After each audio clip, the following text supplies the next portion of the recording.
representatius del canvi que fa poc més d'un any va esdevenir al nostre País Valencià, un canvi que va suposar uns pactes de progrés i uns governs a la valenciana.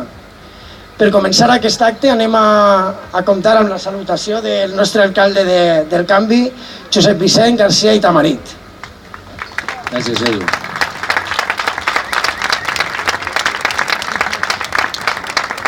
Moltes gràcies, molt amables. Bueno, primer que res, donar la benvinguda a totes i a tots, especialment al públic i també diputats, diputades de tot tipus, candidats, regidors, regidores. I res, és un plaer acompanyar-vos i fer d'amfitrió la Pobla d'un acte comarcal. I el que volguera d'aquest acte és que prenguereu consciència, que suposo que els que van a parlar a posteriori així ho faran, perquè prenguem consciència que aquestes eleccions són unes eleccions molt importants. Nosaltres duem un any exercint el govern en la Pobla, igual que algun altre poble de la comarca. Ens hauria agradat que haguessin sigut més pobles, no ha sigut possible. Possiblement estem sembrant la llavor que això siga factible en una altra legislatura. I la base del nostre canvi ha sigut estar al costat de la gent.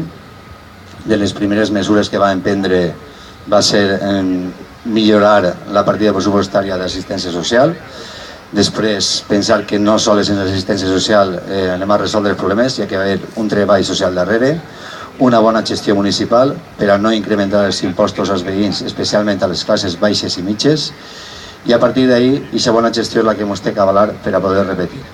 Nosaltres som un exemple d'un govern en la que n'hi ha una pluralitat de forces polítiques, una pluralitat d'idees, en les que hem donat un exemple que no hem vist reflectit a Madrid en l'última legislatura de 6 mesos, en la que aquesta generositat a l'hora d'escoltar el que és diferent es fica per davant dels interessos partidaris de cada un.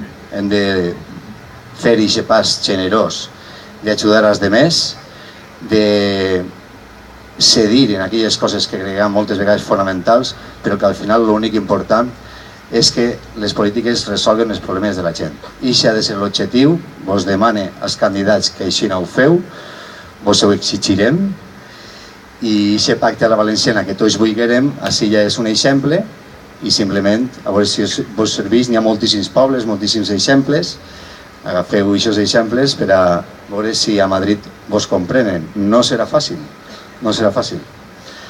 I per últim, dir que un dels objectius principals que pense que teniu i tots sabeu, i que així ha d'estar en les vostres futures negociacions i discussions, hauria de ser una legislació a favor de les persones i una legislació que no maltracte més al País Valencià en el tema del finançament.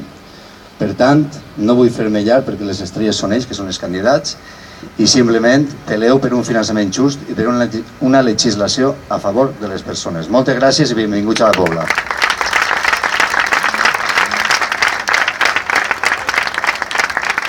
Bé, doncs, com ja ha dit Josep Vicent, per a parlar d'aquest projecte a la valenciana, avui contem en una sèrie de diputats i candidats i candidates de la confluència de Compromís, Podem i Esquerra Unida del País Valencià.